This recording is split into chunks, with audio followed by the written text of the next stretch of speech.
సురేష్ గారు శ్రీనివాస్ గారు ఇద్దరు సురేష్ గారు, వంశీ గారు, ఏంటండి మొత్తానికి పార్లమెంట్ అదే రాజ్యసభ అభ్యర్థి ఎన్నికల దృష్టిలో ఉంచుకొని ఈ వేటు పడిందని భావించాలా ఏంటి? ఆ సమీకరణాలు ఎలా చూడవచ్చు?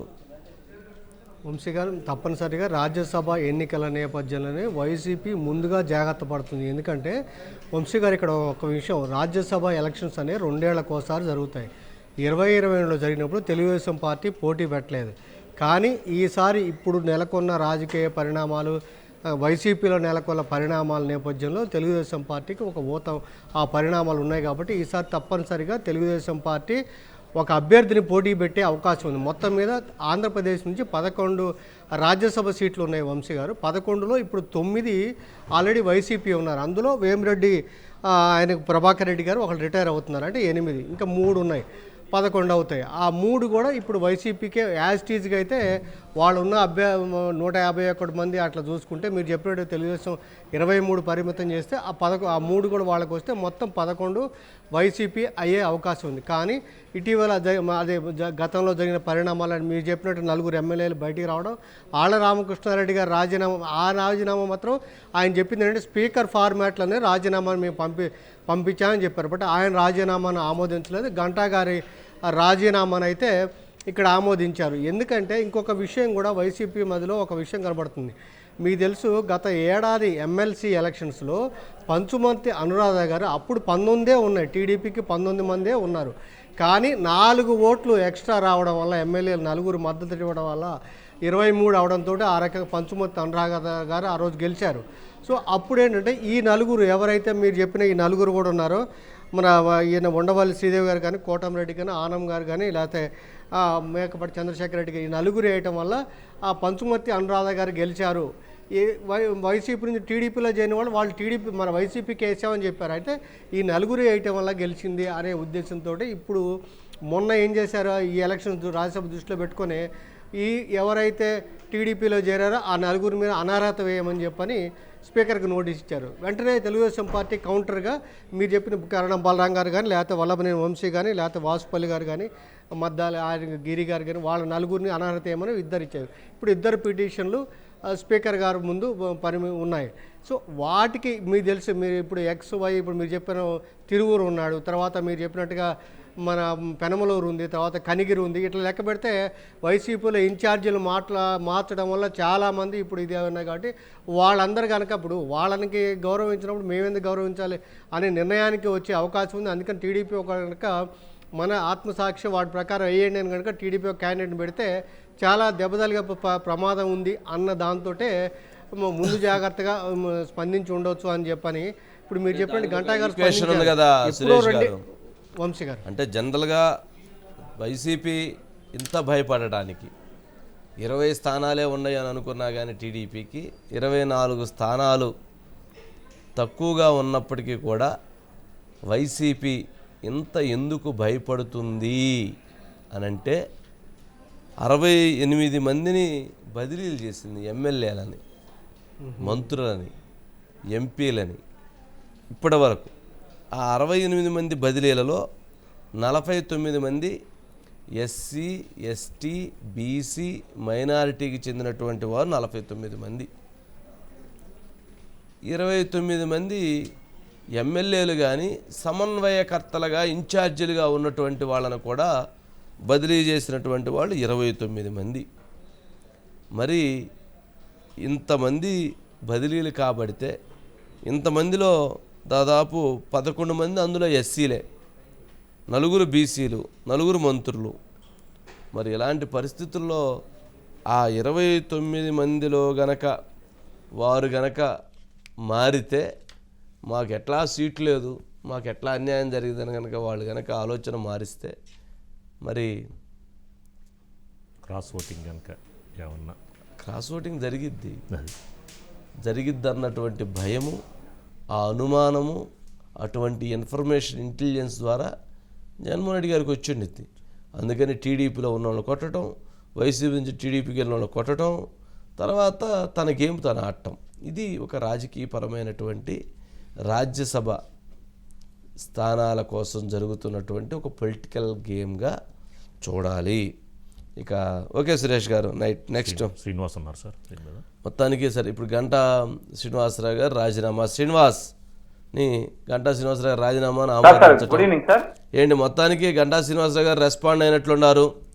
నేను ఎప్పుడో 3 సంవత్సరాల క్రితం ఆ రోజు విశాఖ ఉక్కు ఉద్యమం కోసం నేను ఇచ్చాను, కానీ 3 సంవత్సరాల తర్వాత నా రాజీనామాను ఆమోదించారు. ఇది తీవ్రంగా వ్యతిరేకిస్తున్నాం, ఖండిస్తున్నాం. కాబట్టి నా ఓటు హక్కుని వినియోగించుకోవటం కోసం, రాజ్యసభ ఎన్నికల్లో నా ఓటు హక్కుని వినియోగించుకోవటం కోసం నేను న్యాయస్థానం ద్వారా పోరాడతాను లేదా ఫైట్ చేస్తాను. ఇది గంటా శ్రీనివాసరావు గారి వైపు నుంచి వస్తున్నటువంటి స్పందన అనుకుంటా. మొత్తానికి అంటే ఒక రకంగా రాజకీయంగా చూసినప్పుడు ఇప్పుడు ఆ డెసిషన్ తీసుకోవటం అంటే, కనీసం మొన్న ఉండవల్లి శ్రీదేవి ఆ సందర్భంలో కూడా తీసుకోలేదు. కానీ ఇప్పుడు తీసుకోవటం అంటే ఖచ్చితంగా ప్రభుత్వం భయపడుతుందేమో అని అనిపిస్తూ ఉంది. వైసీపీ ఈ రాజ్యసభ ఎన్నికల్లో స్థానం పోయిద్దేమనేటువంటి భయంతో అడుగులు వేస్తుందేమో అనిపిస్తుంది. సరే ఏంటి శ్రీనివాస్, దీని మీద ఏంటి, ఎలా చూడాలి? మరి ఆయనకి అవకాశం ఉండిద్దా? న్యాయపరమైనటువంటి పోరాటం చేసుకునే అవకాశం ఉండిద్దా? ఓటు హక్కు పొందగలుగుతారా? ఓటు హక్కు పొందలేరా? లేక ఫైనల్గా స్పీకరే సుప్రీమా ఏంటి? విశాఖ ఉత్తర నియోజకవర్గం ఎమ్మెల్యే గెలుపొందిన గంటా శ్రీనివాసరావు స్టీల్ ప్లాంట్ ఉద్యమం పీక్ టైంలో ఉన్నప్పుడు ఆయన ఒక్కరే రాష్ట్ర వ్యాప్తంగా స్పందించి స్పీకర్ ఫార్మాట్ లో రాజీనామా ఇచ్చారు సార్. ఆ ఇచ్చినప్పుడు మాత్రం ఆయన ఒక్కరే ఇచ్చినప్పటికీ కూడా అప్పుడు స్పీకర్ స్పందించకుండా 3 ఏళ్ల తర్వాత ఇప్పుడు స్పందించారు. అంటే కేవలం 3 నెలలు మాత్రమే సమయం ఉంది ఎన్నికలకి. ఈ నేపథ్యంలో స్పందించారు అంటే ఖచ్చితంగా ఇది రాజ్యసభ ఎన్నికలకే, అంటే ఎన్నికల్లో ఒక జర్క్, టీడీపీకి ఒక షాక్ ఇచ్చే ఉద్దేశంతోనే ఇలా చేశారని ఆల్రెడీ ఇక్కడ వాదన వినిపిస్తున్న పరిస్థితి సార్. మీరు చెప్పినట్టు కూడా ఎమ్మెల్సీ ఎన్నికల్లో కూడా అలా అనుకుని ఉండరు. 4 ఎమ్మెల్యేలు ఎమ్మెల్సీ పంచమర్తి తండ్రాదని గెలిపించేందుకు దోహదపడుతుందని అనుకొని ఉండరు. అప్పటికే వీళ్ళ దగ్గర 19-20 ఉన్నాయి కాబట్టి ఎటువంటి పరిస్థితుల్లో ఎమ్మెల్సీ పాలా గురువులే గెలుస్తారని అనుకుని భావించి వాళ్ళు ఫ్రీగా వదిలేసిన పరిస్థితి. అనూహ్యంగా ఆ రోజున 4 ఎమ్మెల్యేలు రావడం, చంద్రబాబు వ్యూహం ఫలించడం, ఆ ఎమ్మెల్సీ పంచమర్తి గెలుపొందడంతో ఒక్కసారి వాళ్ళు షాక్ గురైన వైసీపీ ఇమీడియట్ గా వాళ్ళని సస్పెండ్ చేసింది. సరే కథాంతరం చూసుకుంటే ఇప్పుడు మాత్రం రాజ్యసభ, ఎందుకంటే 2018 మార్చి 15వ తేదీన రాజ్యసభకి కనకమేల రవీంద్ర కుమార్ కావచ్చు, లేదంటే వేమిరెడ్డి ప్రభాకర్ రెడ్డి కావచ్చు, కొంతమంది రాజ్యసభకి ఎంపికైన పరిస్థితి. అయితే ఇప్పుడు అది పూర్తిగా కూడా సమయం మించిపోయే 15వ తేదీ మళ్ళీ రాజ్యసభ ఎన్నికలు వస్తున్న పరిస్థితి. ఈ నేపథ్యంలో ఒక్క ఓటు తగ్గినా తగ్గచ్చనే ఉద్దేశంతోనే ఇంకో జర్కిచ్చారని కూడా ఇక్కడ ఆల్రెడీ కూడా టీడీపీ శ్రేణుల్లో అందరూ కూడా ఒకంతగా ఆరోపిస్తున్న పరిస్థితి. ఈ విషయంలోనే గంటా శ్రీనివాసరావు కూడా స్పందించారు. పూర్తిగా కూడా అంటే 3 సంవత్సరాల ముందు మేము చేస్తే 3 నెలల ముందు ఎన్నికలకు 3 నెలలు సమీపిస్తున్న ఈ తరుణంలో రాజీనామా చేశారంటే ఖచ్చితంగా వైసీపీ భయపడుతుందనే నాకు అనిపిస్తా ఉంది. దీని మీద నేను న్యాయ పోరాటం చేస్తాను. ఖచ్చితంగా కూడా అంటే ఆ ఓటు హక్కుని వినియోగించుకోవడానికి న్యాయపరంగా ఎలాంటి చిక్కులు లేకుండా ఎలాంటి లైన్ ఉంటుందో చూసుకుంటాను. అకార్డింగ్ టు జ్యుడిషియరీ ఏమైనా విజుబాటు ఉంటుందో చెక్ చేస్తాను. స్పీకర్ రాజీనామా ఆమోదిస్తే అది యాక్సెప్టబులా కాదా అనేది న్యాయ సలహా తీసుకొని ఖచ్చితంగా ముందుకు వెళ్తానని చెప్తున్న పరిస్థితి సార్. దీన్ని మాత్రం కేవలం రానున్న రాజ్యసభ ఎన్నికల కోసం మాత్రమే ఈయన్ని ఇలా రాజీనామాను ఆమోదించారని కూడా ఇక్కడ టాక్ నడుస్తున్న పరిస్థితి సార్. ఓకే శ్రీనివాస్, అంటే ఇప్పుడు గంటా శ్రీనివాసరావు గారికి ఇప్పుడు న్యాయపరమైనటువంటి పోరాటం చేసుకునేటువంటి అవకాశం ఉంటుందా? లేక అంటే 3 సంవత్సరాల క్రితం ఇచ్చినటువంటి దాన్ని ఆమోదించేటువంటి క్రమంలో మళ్ళీ అభ్యర్థిని అడిగి, రాజీనామాకు సంబంధించి అభ్యర్థిత్వాన్ని అడిగి రాజీనామాను యాక్సెప్ట్ చేసిన అవకాశం ఉంటుందా? ఖచ్చితంగా సార్ సంప్రదించాలి ఒకసారి. అతని ఉద్దేశం ఏంటి, తీసుకున్న ఉద్దేశం తీసుకున్నారని అలా సంప్రదించకుండా కూడా రాజీనామాను ఏకపక్షంగా ఆమోదించడం, అదేవిధంగా స్పీకర్ హోదాలో ఉన్న వ్యక్తి అంటే ఆ సీటుకి వాల్యూ ఇవ్వాలి అతను. అలా కాకుండా కూడా వ్యక్తిగత నిర్ణయం తీసుకుంటూ ఒంటెత్తి పోక నిర్ణయం ఒక పార్టీ కొమ్ము కాస్తున్నట్టుగా కూడా క్లియర్గా కనిపిస్తా ఉంది. కాబట్టి ఇవన్నీ కూడా కోర్టులో ఫేవర్ అయ్యే అవకాశం ఉంటుంది. కారణం ఏంటంటే ఆ స్పీకర్ స్థానంలో ఉన్న వ్యక్తి వన్స్ ఎప్పుడైతే ఏ పార్టీ నుంచి ఎలక్ట్ అయినప్పుడు కూడా స్పీకర్ గా కూర్చున్న తర్వాత ప్రీవియస్ మన స్పీకర్లు చూసుకుంటే సార్, గడిచిన స్పీకర్లు ఏంటంటే ఆ పార్టీకి రిజైన్ చేసిన స్పీకర్లు కూడా ఉన్నారు మన ఉమ్మడి ఆంధ్రప్రదేశ్ లో. ఎప్పుడైతే స్పీకర్ గా ఎలక్ట్ అయ్యారో ఏ పార్టీకి నేను సంబంధం కాదు, అన్ని పార్టీలు నాకు సమానమే అని అనేక స్పీకర్లు కూడా ఉన్నారు. కానీ ఇప్పుడు రాజకీయ పరిణామాలు మారిపోవడం, ఇప్పుడు ఒంటెత్తి పోక నిర్ణయాలు అసెంబ్లీలో తగులు మనం చూస్తూ ఉన్నాం. అంటే జనరల్ గా ఇప్పుడు ఆ రోజు గంటా శ్రీనివాసరావు గారు ఎమ్మెల్యే ఫార్మాట్లో ఏదైతే రాజీనామా ఫార్మాట్లోనే తన ఎమ్మెల్యే సభ్యత్వానికి రాజీనామా ఇచ్చారు.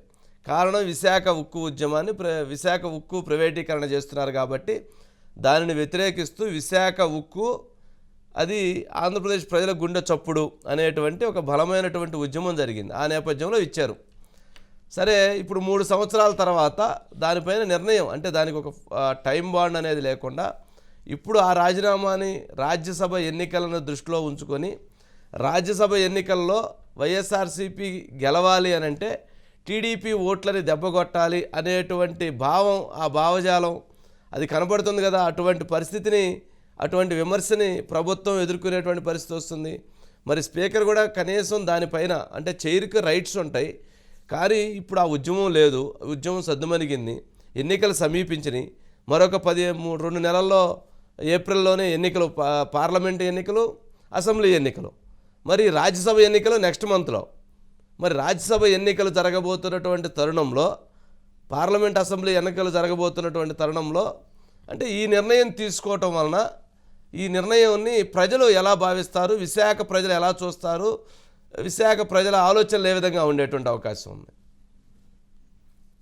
100% వైసీపీకి వ్యతిరేకంగానే ఉంటారు సార్.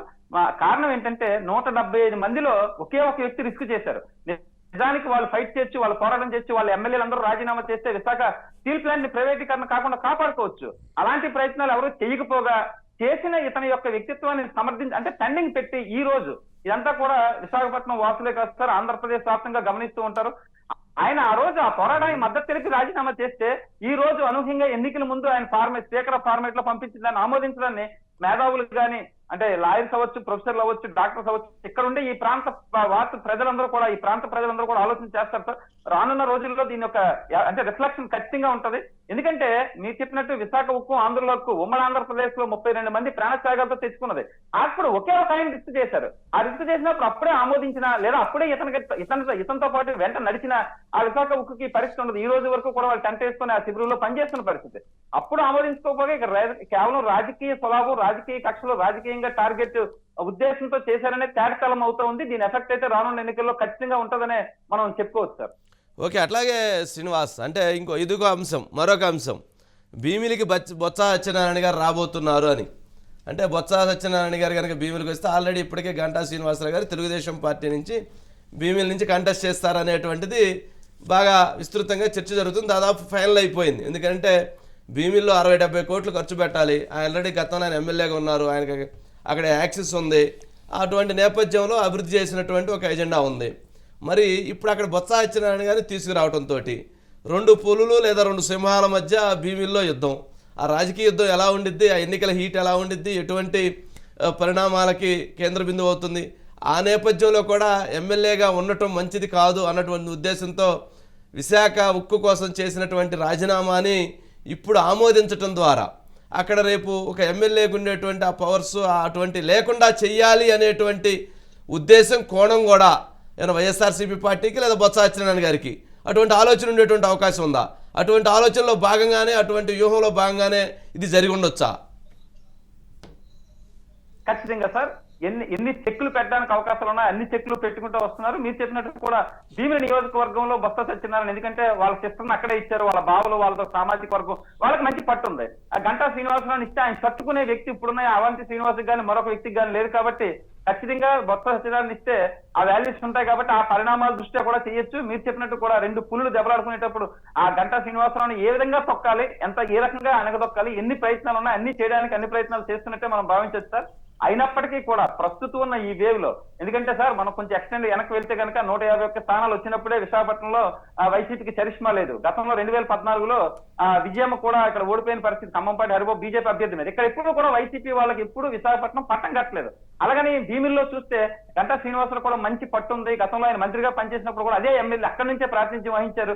కాబట్టి ఖచ్చితంగా బొత్స సత్యనారాయణ గారిని, అంటే ఆయన గంటా శ్రీనివాసరావుని కంట్రోల్ చేయాలంటే ఎన్ని వ్యూహాలు ఉన్నాయో అన్ని వ్యూహాలు చేస్తున్నారు సార్. అయినప్పటికీ కూడా ప్రజల నిర్ణయం కాబట్టి అక్కడికి బొత్స సత్యనారాయణ గారిని తీసుకొస్తే ఆయన ఇమేజ్ ని పాడు చేసిన వాళ్ళు అవుతారు తప్ప ఇప్పటికే శ్రీనివాస్ పొలిటికల్ ఈక్వేషన్ అదేంటి అని అంటే, విశాఖ ఉక్కు కోసం ఆయన రాజీనామా చేశారు. ఈరోజు ఆ విశాఖ ఉక్కు కోసం రాజీనామా చేస్తే ఎవరు వైసీపీ వాళ్ళు చేయలేదు, మిగిలిన చాలా మంది చేయలేదు. కానీ తను ఒక్కడే చేశారు, తను పోరాటంలో ముందుకెళ్లారు. మరి ఈ నేపథ్యంలో భీమిలిలో విశాఖ ఉక్కు ఉద్యమం కోసం పోరాడినటువంటి గంటా శ్రీనివాసరావు రాజీనామాని ఎన్నికల ముందు రాజకీయ ప్రయోజనాల దృష్ట్యా దాన్ని ఆమోదించటం ద్వారా దెబ్బతీయటం ద్వారా గంటా శ్రీనివాసరావుని చేస్తే అది భీమిలో రేపు రాబోయేటువంటి ఎన్నికలలో అది ప్రభావం ఉంటుందా ఉండదా? ప్రజలు దీన్ని ఆయనకు అన్యాయం జరిగింది, అన్యాయం చేశారు అనేటువంటి భావన ఉంటుందా ఉండదా? సార్ వాళ్ళు దెబ్బ కొట్టాం అనుకుంటున్నారు సార్, అది రిఫ్లెక్ట్ ఆ దెబ్బ వాళ్ళనే కొడుతుంది. కారణం ఏంటంటే స్టీల్ ప్లాంట్ ఉద్యమానికి పనిచేసింది అయింది కాబట్టి ఈ ప్రాంతంలో స్టీల్ ప్లాంట్ సెంటిమెంట్ చాలా ఎక్కువ ఉంది. ఇప్పటికే బొత్స ఝాన్సీ కొన్ని ఇబ్బందులు పడుతూ ఉన్నారు. ఎంపీ సీట్ ఇచ్చినప్పుడు కూడా ఇలాంటి పనులు చేస్తే ఇప్పుడు ఈ గంటా శ్రీనివాసరావు ఆమోదించి మరింత తొక్కదామని చూస్తే గోడ కొట్టిన బంతి 10 ఇంతలు వెనక్కి వస్తుంది అదే స్పీడ్ గా అని సామెతగా కూడా ఇప్పుడు ఖచ్చితంగా గంటా శ్రీనివాసరావుకి మరింత ఫేవర్ అయ్యే అవకాశం ఉంది, మరింత భీమిలు ప్రజలు పట్టం కట్టే అవకాశం ఉంది. ఇంతకు ముందంటే ఎలక్షన్ చేసుకోవాలంటే ఆయన ఎలక్షన్ చేసుకోవాలి ఖచ్చితంగా, కానీ ఇప్పుడు ఎలక్షన్ ఆయన చేసుకోక్కర్లేదు, ప్రజలే ఎలక్షన్ చేసి ఆయనకి విన్నింగ్ ఇచ్చే అవకాశం ఉంటది. ఇవన్నీ కూడా సైంకృతాపరాధంగా వైసీపీ చేసుకుంటున్న పరిస్థితి. వైసీపీ చేసుకుంటున్న సైంకృతాపరాధ నిర్ణయాలు.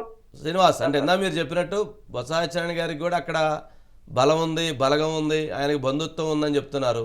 అట్లాగే ఇప్పుడు అవంతి శ్రీనివాస్ కూడా ఇప్పుడు అక్కడ ఎమ్మెల్యేగా ఉన్నారు. ఆయన కూడా బొత్స సత్యనారాయణ గారికి సపోర్ట్ చేయొచ్చేమో.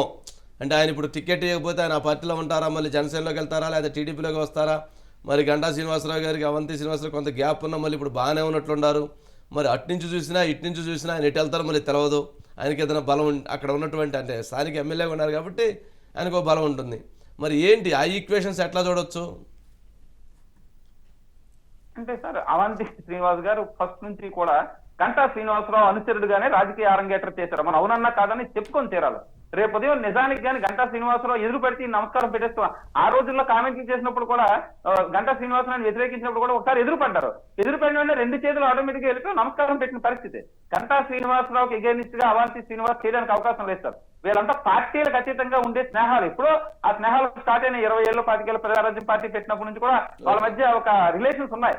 కొత్త సత్యనారాయణ కాదు మరెవరు పోటీ చేసినప్పుడు కూడా కనీసం అయితే న్యూట్రల్ గా ఉండిపోవడం లేదా పార్టీ మారిపోవడం, ఏదైనా అవకాశం దొరికితే గంటా శ్రీనివాసరావు వెనకాతలు పనిచేయడం, అక్కడున్న ఓట్ బ్యాంక్ అంతా కూడా వేయించడం, ఇలాగే పనిచేస్తారు తప్ప ఎటువంటి భవిష్యత్తు ఏంటి? మరి బొత్స సత్యనారాయణ గారు కనుక భీములు వస్తే మరి అవంతి శ్రీనివాస్ గారి పరిస్థితి ఏంటి? ఆయన విజయనగరం పంపిస్తారా ఏంది?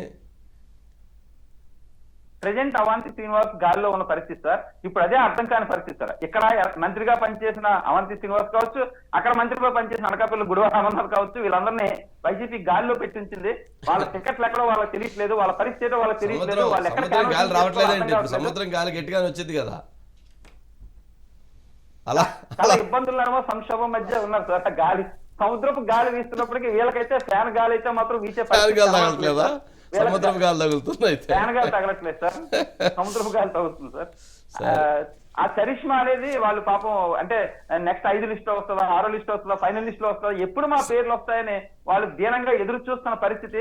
సామాన్యమైన ఎమ్మెల్యేలు కూడా వాళ్ళ క్రియాశీలక నేతలుగా ఉన్నప్పుడు కూడా ప్రస్తుతం వాళ్ళ పరిస్థితి అయితే అంత చరిష్మా బాగున్నట్టుగా కనిపించట్లేదు సార్. సరే చూద్దాం. మరి మొత్తానికి విశాఖ రాజకీయం హీట్ ఎక్కుతా ఉంది, రాజకీయాల సంబంధించి చూద్దాం. సరే okay right Srinivas, thank you so much.